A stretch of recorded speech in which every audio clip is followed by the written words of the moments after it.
Oh shit, we're live. Hello. Welcome to my channel.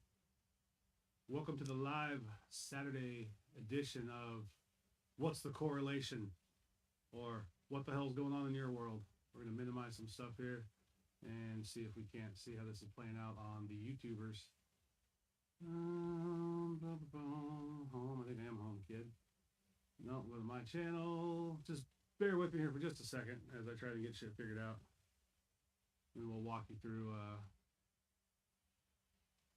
my day on how things are going. Oh, okay, here we're live here. So can I open that? Oh shit, there we go. Okay. Moderation, we don't need to do that. Just in case anybody decides to pop up and interact with me, which would be great. That would be fantastic. That would give me a lot to that would give me some hope and some inspiration that people are out there paying attention and saying hello. We're gonna bring up both screens here. Sorry, bear with me. I apologize. Just in case anybody come on.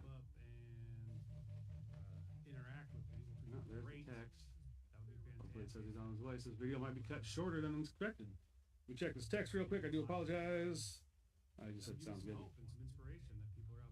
Let's see. Let me know when you're on your way. All right. So what that's about. Today, a friend of mine, we'll just say @James Dub. I don't know if he got a YouTube channel. I don't think he does. We're going to be taking a standard ice maker.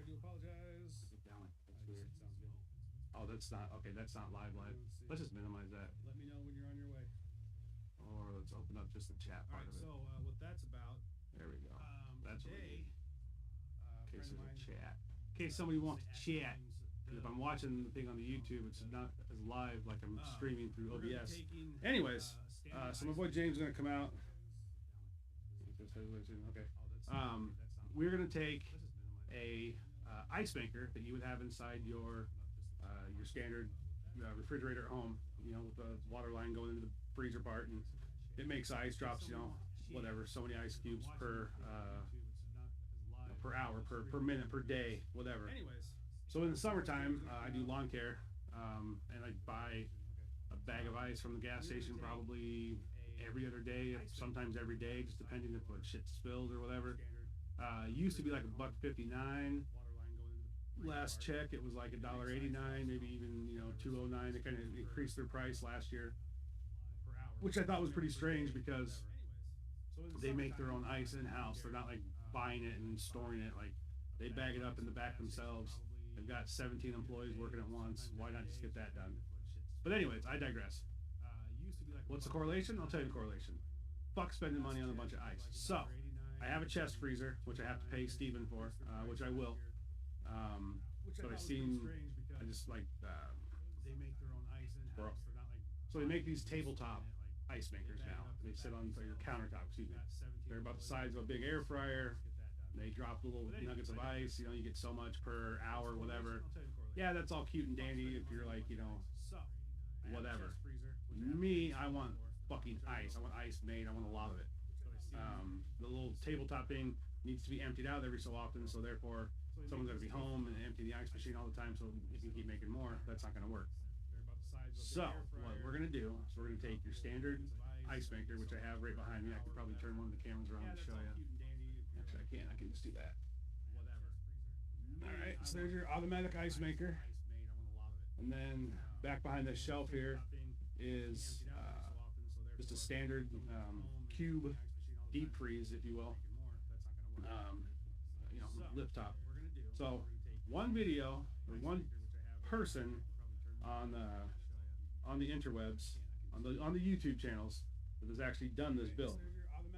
And the build is you take a standard automatic ice maker, you install it in a deep freeze, and then you fucking run power, run wires, whatever, and then when it makes the ice, it just drops it into the bottom of the freezer, which is great because that's what ice needs to have to survive, is cold freezer. So I was like, hey, think we can do this? And he's like, fuck yeah, we can totally do that. James is good. Don't get me wrong. He knows his shit. He knows electricity. He knows motherboard, circuit boards, wiring. He's good. But can we do this? Can it be successful? Will it be successful? Will it be enough to supply me with, you know, cold beverages all summer long? Um, you know, like the video that I saw that somebody posted, they live in Florida, they have a boat, so they're always out on the water, filling up their coolers, yada yada yada. I don't need it to be like, you know, a massive fucking thing, but special shout out to Alan Aman for the brand new ice maker with like a 5-foot water line. Never installed, never been in anybody's fridge, so that'll be nice to not have to, like, you know, worry about it. Where was it? Was it cleaned? Did they fucking shit in the freezer? I don't know. And then Steven, a good friend of mine, for actually hooking me up with this deep freezer like last year when me and my mom bought half a cow, and we had 90 pounds of ground beef in 1 pound increments that I had to store, and I did not have the room, so he came through and hooked me up on that. He's like, I might need that back someday. You know, it wasn't technically his, but I was like, I'll just buy it from you someday. So we'll give him 40, 50 bucks here in a little bit for that. And then basically, you know, all you do is you just, you know, you got to run power. The ice machine has to have power to it. Normally when they plug into a fridge, like this one's made for a general GE appliance, you know, it'd be a plug-in in the side of your freezer where it gets the power from. Then you got your water line, which, so in the summertime, I'm going to want definitely a water line which we can tap in from the fridge, which is just on the other side of the wall from my garage. And when I told my wife about this, she kind of looked at me and she's like, "You're going to do what now? You're going to drill a hole through the fucking wall, through the wall, tap into the water line that goes to the back of our freezer to make the ice for the regular people inside the house, and you're going to drag that, you're going to have that be your supply line out to the garage?"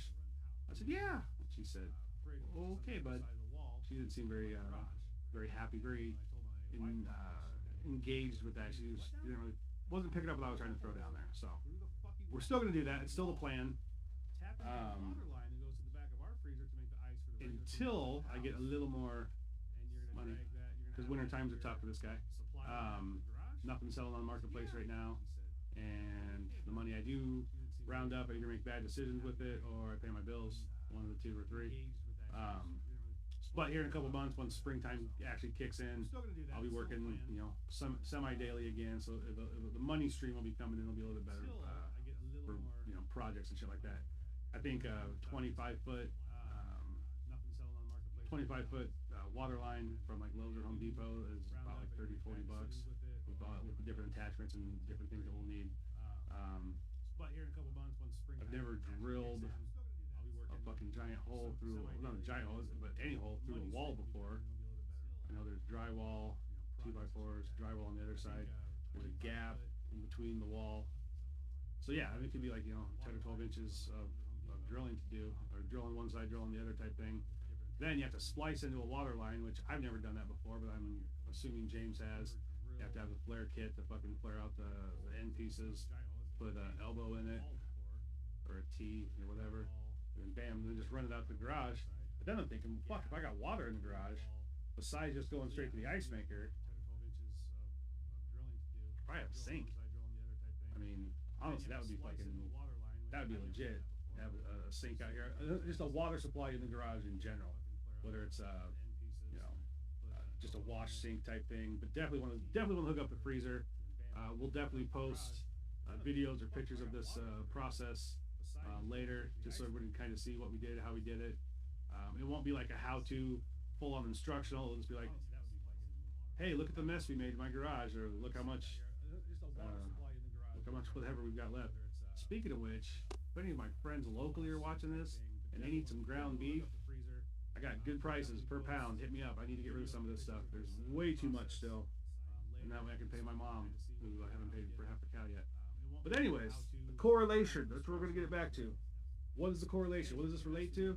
This relates to being thrifty, side hustles, talking with people, speaking up for yourself. Hey, who's got this? Hey, who's got that? Looking for this, looking for that.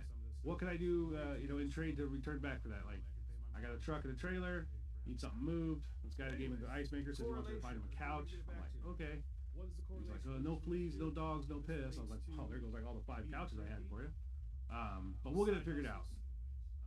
But anyways, so that's the correlation. Speak up. Use the things you have to your ability to get the things you want. Don't be afraid to ask for help. Side hustle. I'm kind of already a I can't remember what they call it. When you're driving down the road and you see a pile of stuff on the side of the road, like in the neighborhood, and you look over, junker necking. Okay, so you're like, oh, what's over there? Well, I own my own business, so if I see like hoses or rakes, shovels, implements of destruction, I'll generally stop and like at least just like, is anything good, whatever. Sometimes, believe it or not, there's people in this world that don't have a fucking clue what their stuff's worth, and they'll just put 4-year-old lawnmowers on the curb because they can't get it started. Well, they left it out in the fucking rain for 2 seasons, and the carburetor got clogged up, and you just need to take the carb off, drop the bowl, take the carb out, take the jet, clean the jet out, put it back together, and fucking bam, that thing fires right up. And I don't know if you bought a lawnmower recently, but even like a cheap, basic, jank-ass lawnmower from Walmart's about $150. Your nice Craftsman or Toros, easily $300 to $400 for self-propelled. It's ridiculous. So I flip a lot of power equipment that way. So anytime there's mowers, snow blowers, not so much weed whackers because those are tougher to work on. They're generally shit. But I'll stop and grab it. I don't really scrap, but man, I was watching at Mike the Scavenger. That boy's got a channel. I'll tell you what. I started watching. I watched about 10 videos in the last like day and a half. He's funny. He just gets after it. He just gets into these dumpsters and he gets all the stuff, but he does it right. He gets the stuff, he separates it. When he takes it to the scrapyard, everything's separated from cast aluminum, copper wires, copper, cast, regular straight up metal. So he knows his shit. He's doing it right, and I don't know what the scrap prices are in Florida, or Texas, wherever the fuck he's at. But he seems to be doing a good job of it, and it's kind of like almost inspired me. But Lincoln's small. This guy's driving around to like big industrial areas, big places that have a lot of dumpsters, and he's finding a lot of cool shit. And there's nothing wrong with it. I mean, it's legal. You can technically do it as long as there's no signs posted. But anyways, so take advantage of what's out there to make that money. Flip those mowers. One man's trash is another man's treasure. The big line everybody uses. If you did watch this video, thanks for sticking around. If you're new to me, subscribe at jnick7950. There should be a little linky click button thing you can do. But anyways, it's not my cursor. Take advantage of what's out there right here. Flip those mowers. No, leave that alone. One man's trash. Oh, that's in my OBS. So it'd be over here. Oh, it'd be this guy here. That's what you click. It takes you right to my channel, and you can click and subscribe and all that fun shit. So that's my Saturday afternoon rambling. Thanks for watching. If you did, send me a message, like, share, comment, subscribe, all that fun shit.